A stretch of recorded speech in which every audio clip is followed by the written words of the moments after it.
आज हामी cash flow statement पढ्छौँ क्लास 12 को काम विषयबाट। त्यस क्यास फ्लोको मतलब यसमा केही गाह्रो छैन। यो 8 मार्क आउँछ इक्जाममा, 8 मार्कको। यो क्यास फ्लोको क्यासको मतलब नगद, यो फ्लोको मतलब प्रवाह। यो स्टेटमेन्टको त विवरण अर्थात् विवरण, नगद कति प्रवाह भइरहेको छ अर्थात् कति गइरहेको छ भन्ने बुझिन्छ। क्यास फ्लो स्टेटमेन्ट अर्थात् नगद कति प्रवाह भइरहेको छ। अब यसलाई क्या फ्लो दुई प्रकारको हुन्छ। फ्लो प्रवाह अर्थात् बाहिरबाट भित्री र बाहिर, अर्थात् क्यास इनफ्लो हुन्छ पनि आउटफ्लो हुन्छ। इनफ्लो अनि आउटफ्लो दुई तरिकाले फ्लो हुन्छ। क्यास कति आइरहेको छ कति गइरहेको छ। इनफ्लो मतलब आइरहेको छ अनि क्यास फ्लो आउटफ्लोको मतलब गइरहेको छ। इनफ्लो अनि आउटफ्लो हुन्छ। क्यास कति आइरहेको छ यसमा हामीहरू मात्र हेर्छौँ क्यास गइरहेको छ कि आइरहेको छ यो हेर्छौँ मात्र। त्यसैले यसमा क्यासको मतलब नगद, फ्लोको मतलब प्रवाह स्टेटमेन्ट। अब नगद कति प्रवाह भइरहेको छ। अब प्रवाह दुई मतलब फ्लो नगद फ्लोमा दुई प्रकार हुन्छ, एउटा इनफ्लो एउटा आउटफ्लो। इनफ्लोको मतलब भित्री प्रवाह अनि आउटफ्लोको मतलब बाहिरी अर्थात् गइरहेको, बाहिरी प्रवाह गइरहेको कति गइरहेको छ। अब यसमा हामीहरू दुई टाइपको पढ्छौँ क्यास फ्लो स्टेटमेन्टमा। एउटा टाइप्समा हामी दुई प्रकार पढ्छौँ। एउटा हुन्छ 1 नम्बरमा डाइरेक्ट मेथड, दुई मेथडबाट पढ्छौँ। एउटा डाइरेक्ट मेथडबाट क्यास फ्लो स्टेटमेन्ट बनाउँछौँ। एउटा हुन्छ इनडाइरेक्ट मेथड। इनडाइरेक्ट अनि डाइरेक्ट। पहिला हामीहरू आज डाइरेक्ट मेथड पढ्छौँ पहिला यसको, तब हामीहरू इनडाइरेक्ट पढ्छौँ। अब हामी डाइरेक्ट मेथड पढ्छौँ। अब डाइरेक्ट मेथड पढ्ने, आज डाइरेक्ट मेथडबाट स्टार्ट गर्छौँ हामीहरू। डाइरेक्ट मेथडमा हामीहरू केही पढ्नुपर्छ। जस्तै यसमा केही एक्टिभिटी हुन्छ अर्थात् स्टेप हुन्छ। जस्तै यसरी एक्टिभिटिज, कति प्रकारको activity included in cash flow statement. यो सबै वर्क नोट बनाएर राख्ने के पछि गएर सजिलो हुन्छ इक्जाम आएपछि रिभ्यू गर्नको लागि। एक्टिभिटी इन्क्लुड इन क्यास फ्लोमा कतिवटा एक्टिभिटी हुन्छ। यसमा हामीहरू 11मा पढेको थियो operating activity, investing activity, financial activity. त्यसमा पहिला हामीहरू के पढेको थियो, पहिला पैसा जुटाउनु पर्छ, फाइनेन्सिङ हुन्छ। तर यसमा अपोजिट हुन्छ। फर्स्टमा के हुन्छ अपरेटिङ एक्टिभिटी, यो सबै याद गर्नुपर्छ। अपरेटिङ एक्टिभिटिज त्यसपछि अपरेटिङ एक्टिभिटी पछि के आउँछ यसमा इन्भेस्टिङ एक्टिभिटिज। हामी क्लास 11मा यसमा पढेको होला हामी फर्स्टमा, त्यो बुक किपिङ सम्बन्धीमा। त्यो कम्पनीको 3 प्रकारको एक्टिभिटी हुन्छ। पहिलो फर्स्टमा यसमा अपोजिट 3 प्रकारको हुन्छ, त्यही हो फाइनेन्सिङ एक्टिभिटिज। अब अपरेटिङ एक्टिभिटिज भन्नाले के बुझिन्छ भने काम कम्पनी कार्यालय कसरी गर्ने। अपरेटिङ मतलब कसरी केमा खर्च गर्ने। इन्भेस्टिङको मतलब पैसा कहाँ लगाउने। फाइनेन्सको मतलब पैसा कहाँ जुटाउने, त्यो हुन्छ। अब हामीले यो तीनु पर्छ। अब तीनु पढ्नुपर्छ। अब यसमा कुन पर्छ, यसमा कुन पर्छ त्यो पढ्नु पर्यो। अब हामीहरू पढ्छौँ फर्स्टमा अपरेटिङ एक्टिभिटीको बारेमा हेर्ने। Operating activities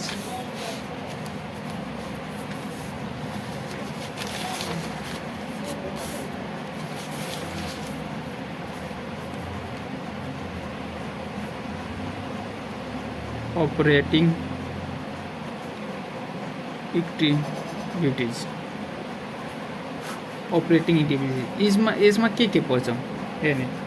in this activities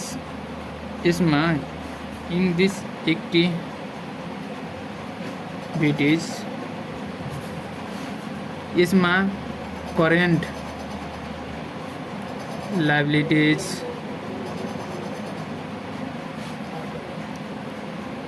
current assets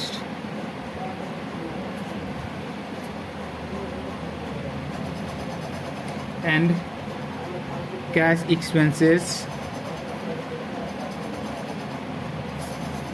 and cash income are included. अर्थात यस एक्टिभिटीमा हामीहरू के पर्नुपर्छ, करेन्ट लायबिलिटी के हो, यसमा के पर्छ, करेन्ट एसेट्स के हो अनि यसमा के पर्छ, क्याश एक्सपेन्सेस के हो अनि यसमा कुन एक्सपेन्सेस पर्छ, क्याश इन्कम भन्नाले के बुझिन्छ अनि यसमा कुन आइटमहरू पर्छ यो याद हुनु पर्यो। करेन्ट लायबिलिटीमा कुन आइटम पर्छ, करेन्ट एसेट्समा कुन आइटम पर्छ, यति हो। अब करेन्ट लायबिलिटी फर्स्टमा हामीहरू पढ्नु पर्यो करेन्ट लायबिलिटीमा, करेन्ट लायबिलिटीको बारेमा अब हेर्ने करेन्ट लायबिलिटी चाहिँ करेन्ट एसेट्स, मैले current liabilities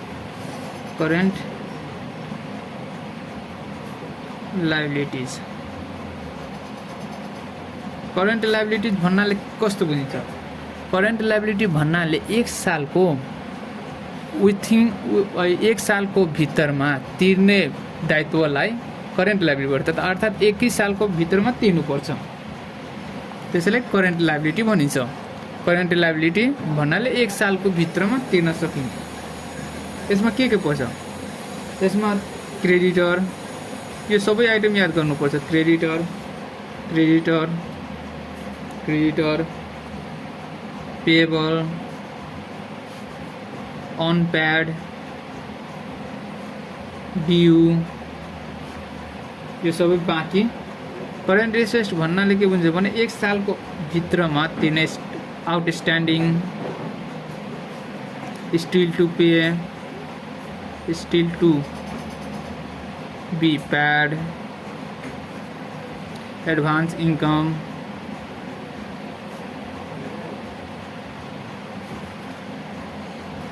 bank overdraft,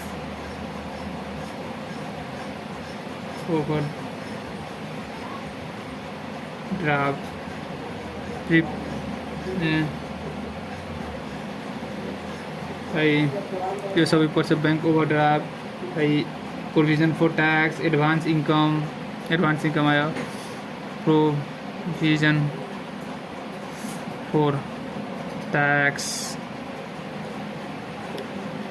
propose dividend, यो सबै पर्छ। अब हामीहरू करेन्ट एसेट्स भन्नाले के बुझिन्छ भने सजिलैसँग क्यासमा कन्भर्ट गर्न सकिने एसेट्सलाई करेन्ट एसेट्स भनिन्छ। विथिन 1 इयर, अर्थात् एक सालको भित्रमा त्यसले सजिलैसँग क्यासमा कन्भर्ट गर्न सकिने यसले करेन्ट एसेट्स भनिन्छ। अब करेन्ट एसेट्समा हेर्ने, करेन्ट एसेट्समा डेब्टर फर्स्टमा यो आइटम, यो सबै पोइन्ट याद गर्नुपर्छ के सजिलो हुन्छ।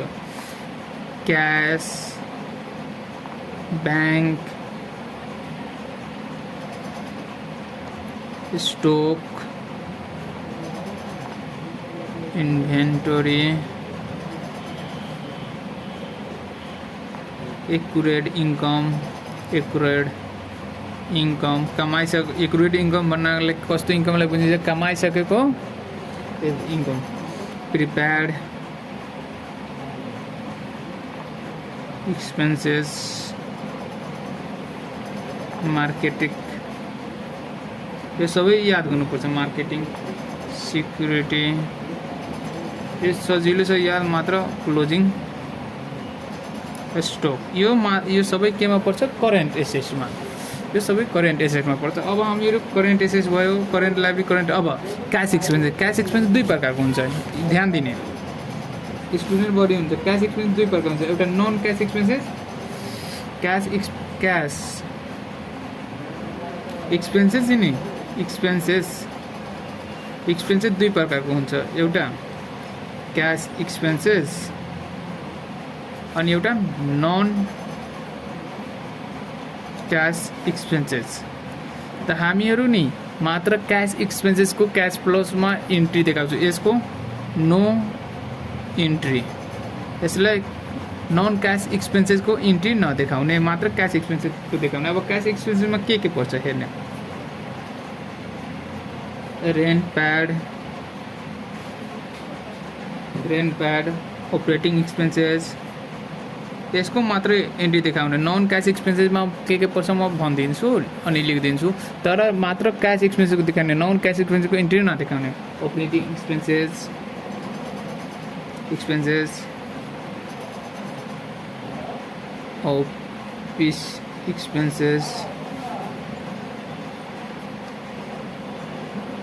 Selling expenses, administrative expenses, tax paid,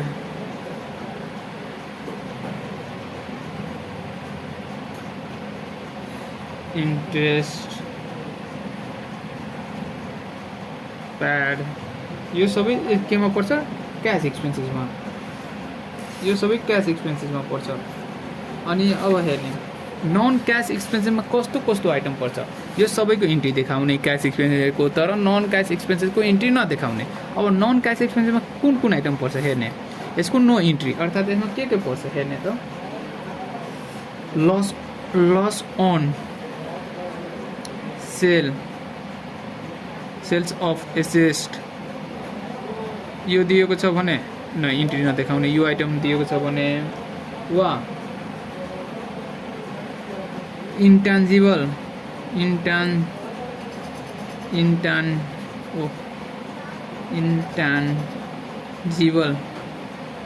एसेटमा return of दिएको छ भने त्यो पनि नदेखाउने, रिटर्न अफ दिएको छ त्यो पनि नदेखाउने, रिटर्न अफ। अनि त्यस्तै के भयो भने रिटर्न अफ भयो, अनि डिप्रिसिएसन भयो, यो सबैको इन्ट्री नदेखाउने, यो जे छ यो सबैको इन्ट्री नदेखाउने, नो इन्ट्री, मात्र क्यास एक्सपेन्सेसको इन्ट्री देखाउने। क्यास फ्लोमा यसको इन्ट्री हुँदैन। त्यसपछि आउँछ इन्कम पनि दुई टाइपको हुन्छ,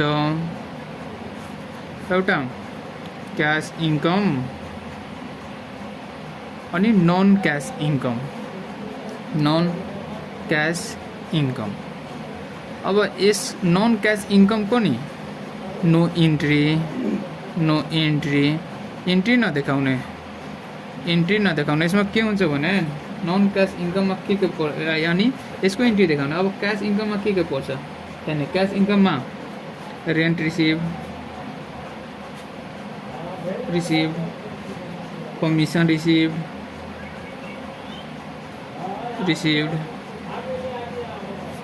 तिम्रो इन्ट्रेस्ट रिसिभ्ड, यो सबै क्यास इन्कम, यसको इन्ट्री देखाउने। अब नन क्यास इन्कममा इन्ट्रेस्ट फ्रम इन्भेस्टमेन्ट एउटा यो हुन्छ, इन्ट्रेस्ट फ्रम इन्भेस्टमेन्ट, यो सबैको इन्ट्री देखाउने क्यास इन्कमको, तर नन क्यास इन्कमको नदेखाउने। नन क्यास इन्कममा के पर्छ, नन क्यास इन्कममा तिम्रो अब यसमा नन क्यास इन्कममा के आइटम पर्छ भने यसैमा एक्युमुलेसन हुन्छ, यसमा यसरी हुन्छ एक्युमुलेसन, यो हुन्छ एप्रिसिएसन हुन्छ, appreciation, profit on sale of asset, त्यस्तै यतातिर अब लेखिदिरहेको छु। त्यस्तै कुन हुन्छ, जेनरल रिजर्भ हुन्छ, जेनरल, यो सबै item general reserve, reserve fund,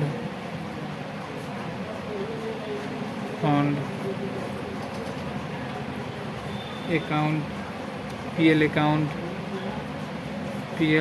account, return earning, यो आइटमहरूलाई नै return earning account, no entry, यसलाई नो इन्ट्री नगर्ने, नो इन्ट्री अर्थात् क्यास फ्लोमा यो आइटम आयो, यो नन क्यास इन्कममा जुन आइटम पर्छ नि यो नन क्यास इन्कममा त्यो सबको इन्ट्री नगर्ने, नन क्यास इन्कम अनि नन क्यास एक्सपेन्सेसहरूको इन्ट्री नगर्ने, यो यस्तो आयो भने इन्ट्री नगर्ने, याद गर्ने भयो। अब हामीहरू हेर्ने, अब हामीहरू के पर्यो, अपरेटिङ एक्टिभिटी परिहाल्यो। अपरेटिङ एक्टिभिटीमा के पर्छ, अपरेटिङ एक्टिभिटीमा current asset, current liability, current expenses हुन्छ। करेन्ट लायबिलिटीमा के पर्छ, करेन्ट लायबिलिटी भनेको के हो, यो सबै पोइन्टहरू पढिसक्यो। अब हामीहरू करेन्ट एसेट अनि क्यास एक्सपेन्सेसमा दुई एक्सपेन्सेस हुन्छ, cash expenses, non cash expenses. Non cash एक्सपेन्सेसको इन्ट्री हुँदैन, यसको इन्ट्री हुँदैन, अनि क्यास एक्सपेन्सेसको मात्र इन्ट्री हुन्छ। अब हामीहरू पढ्छौँ यदि इन्भेस्टिङ एक्टिभिटी, इन्भेस्टिङ एक्टिभिटीमा के पर्छ अब हेर्ने, इन्भेस्टिङ एक्टिभिटिज 2 नम्बरमा अब हामीहरू पढ्छौँ के 2 नम्बर इन्भेस्टिङ एक्टिभिटिज, यसमा हामीहरू हेर्ने र यसमा के पर्छ।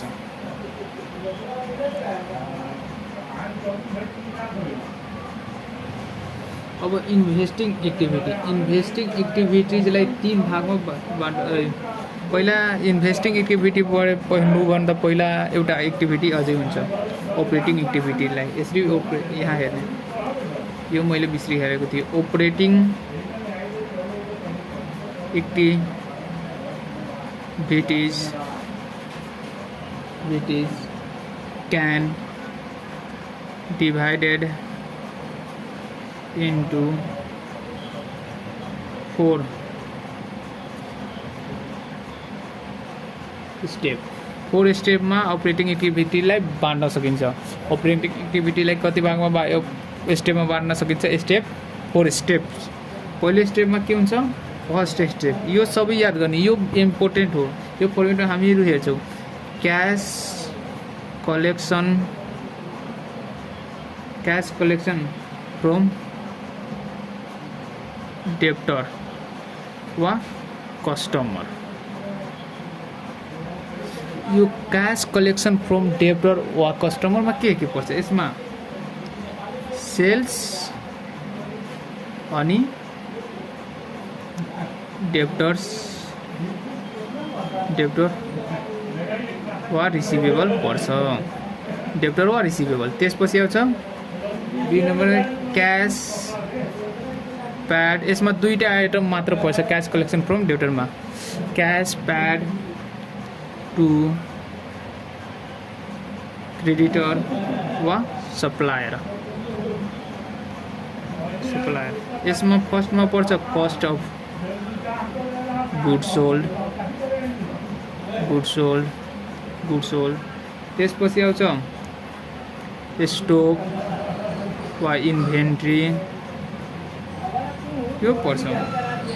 अनि क्रेडिटर वा पेबल मात्र भयो, यो दुईटै मात्र भयो तब हेर्ने। क्यास कलेक्सन फ्रम डेब्टरमा सेल्स अनि डेब्टर, त्यसबाहेक केही पर्दैन। क्यास प्याड टु क्रेडिटर वा सप्लायरमा 3वटा आइटम पर्छ, cost of goods sold, stock वा इन्भेन्ट्री पर्छ वा क्रेडिटर वा पेबल। त्यसपछि सी नम्बरमा आउँछ, सी नम्बरमा हुन्छ cash paid to employees and other. यसमा हेर्ने, यसमा रेन्ट एक्सपेन्सेस, सैलरी एक्सपेन्सेस,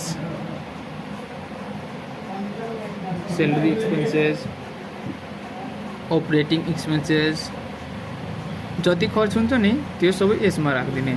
त्यस्तै tax paid, prepaid expenses,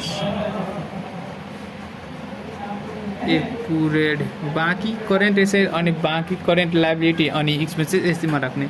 accurate income, यो सबै पोइन्ट याद गर्ने के, यही यसैबाट बढी आउँछ। Bank overdraft advance income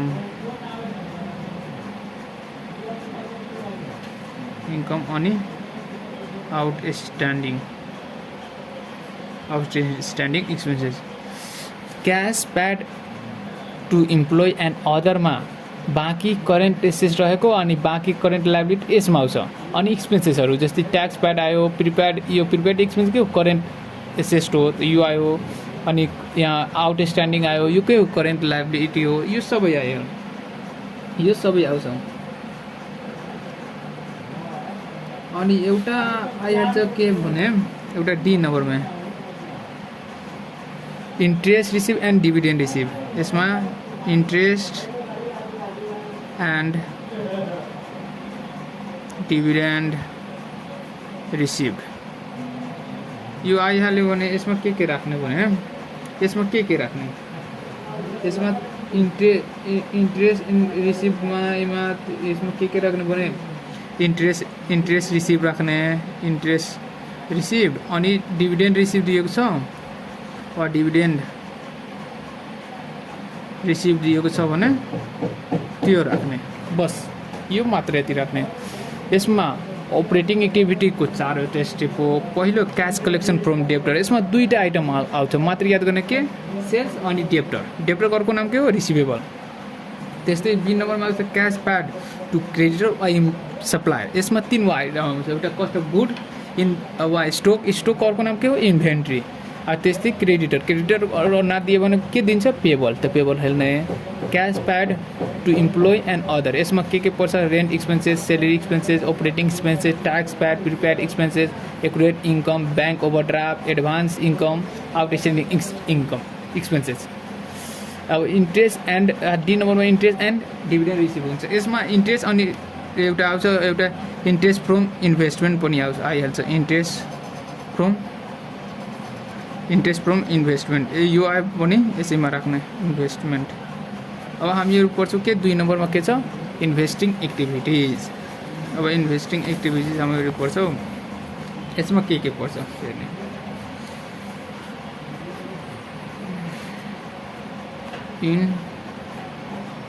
investing activities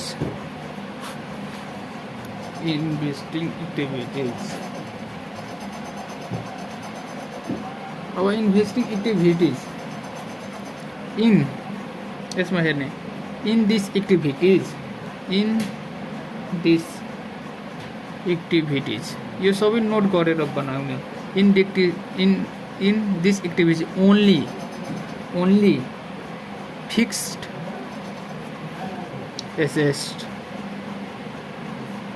and investment यसमा 2टा मात्र हुन्छ फिक्स एसेट अनि इन्भेस्टमेन्ट आर इन्क्लुडेड यसमा 2टा आइटम हुन्छ फिक्स एसेट एउटा इन्भेस्टमेन्ट अब हेर्ने फिक्स एसेट भनेको के हो लङ टाइमसम्म बेनिफिट दिने एसेटलाई फिक्स एसेट भनिन्छ जस्तै बाइक किन्यो बाइक लङसम्म बेनिफिट दिन्छ अब पछि गएर त्यसबाट बेचेर पनि पैसा आउँछ त्यस्तो एसेटलाई के भन्छ फिक्स एसेट लङसम्म हुन्छ अब फिक्स एसेटमा के पर्छ हेर्ने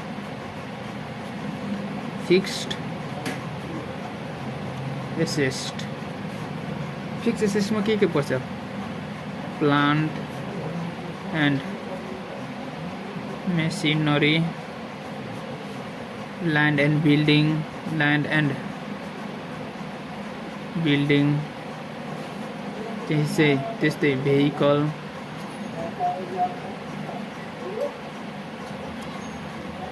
equipment त्यस्तै business proposal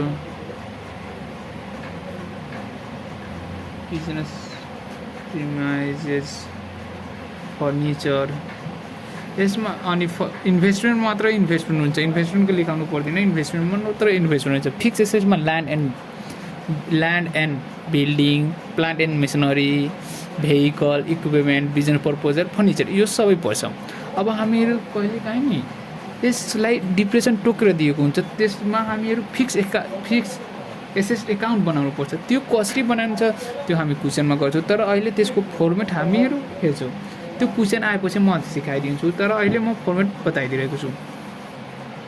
हेर्ने फर्मेट यसमा केही छैन। लेजर हामी बनाउँछौँ जस्तै छ, लेजर सेम लेजरको टाइपको। हेर्ने यहाँ अमाउन्ट अनि यतातिर ऊपर के लेख्छ भने फिक्स एसेट। यो कहिले काहीँ बनाउनु पर्छ, कब बनाउनु पर्छ म भनिदिन्छु, सधैँ बनाउनु पर्दैन। कब बनाउने त्यो क्वेसनमा बाट थाहा हुन्छ। पार्टिकुलर म बताइदिन्छु त्यो तरिका। पार्टिकुलर यो अमाउन्ट, पार्टिकुलर अमाउन्ट, यसमा जेएफ हुन्छ, मैले लेखेन सर्टकटमा हटाइदियो। अब यहाँ 2 ओपनिङ ब्यालेन्स। ओपनिङ ब्यालेन्समा के राख्ने त्यो क्वेसनमा म बनाउँदा म बताइदिन्छु। अनि यता बाई डिप्रेसिएसन, यो पैसा राख्ने डिप्रेसिएसनको कब म यो मात्रै यो फर्मेट सार्ने म पछि बताइदिन्छु। टु प्रॉफिट बाई लस, यो फर्मेट मात्र सार्ने। क्वेसन आएपछि म यो एकाउन्ट क्लियर गराइदिन्छु। टु पर्चेस, यो ब्यालेन्स मिलाउँदा पर्चेस लेख्नुपर्छ, त्यो पछि क्लियर हुन्छ आफै। त्यसपछि हुन्छ बाई सेल्स, यो ब्यालेन्स गर्दा लेख्नुपर्छ। त्यस्तै यता यो डबल मैले पाइ पारिदिएँ धोको मिस्टेकले। अनि यता हुन्छ बाई क्लोजिङ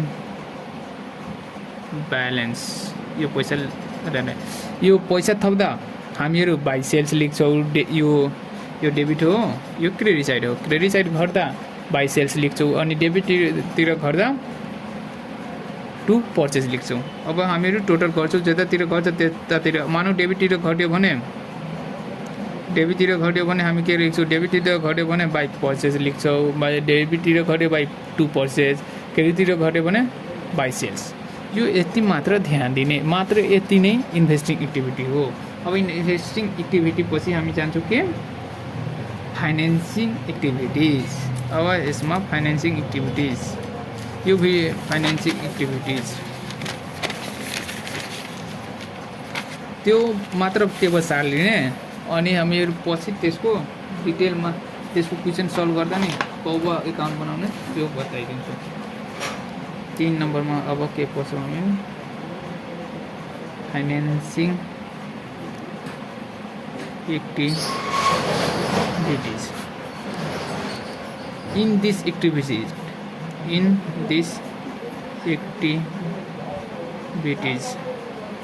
यो एक्टिभिटिजमा के गर्छ, in this activities share capital, यसमा के पर्छ, शेयर क्यापिटल पर्छ,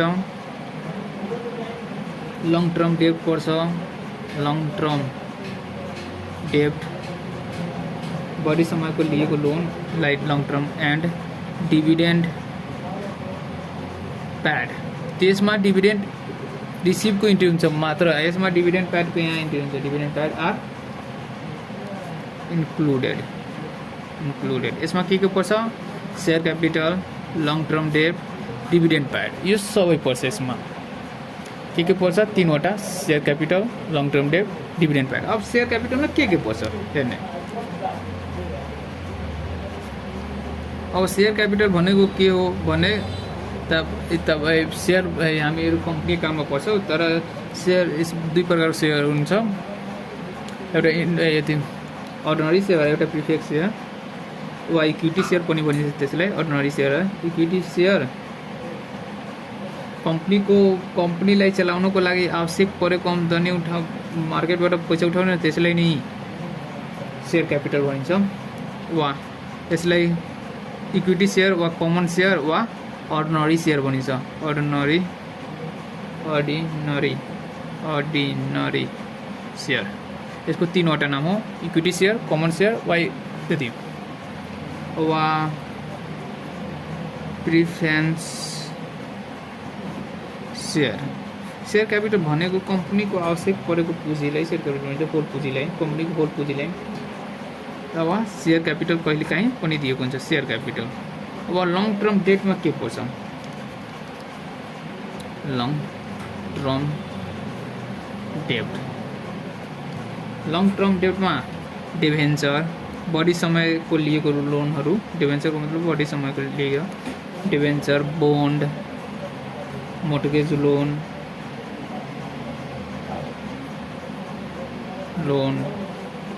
secured loan, bank loan and other loan payable. अर्को लोन जुन 1 सालको बढी पछि other loan payable after 1 year, 1 year पछिको 1 इयर भन्दा बढी समयसम्मको लिएको लोनलाई लङ टर्म डेट भनिन्छ। यसमा यो पर्छ। अब हामीहरू यो भिडियो लामो हुन्छ, त्यसैले अब हामीहरू यो भिडियो क्लोज गर्छौँ। अब अर्को भिडियोमा हामीहरू त्यसको फर्मेट पढ्छौँ। अब ठुलो फर्मेट पछि अलि एडजस्टमेन्ट इन्ट्री हेर्नुपर्छ, तब हिसाब सल्भ गर्छौँ। भिडियो राम्रो लाग्दा च्यानललाई सब्सक्राइब अनि सेयर गर्नु होला है। धन्यवाद।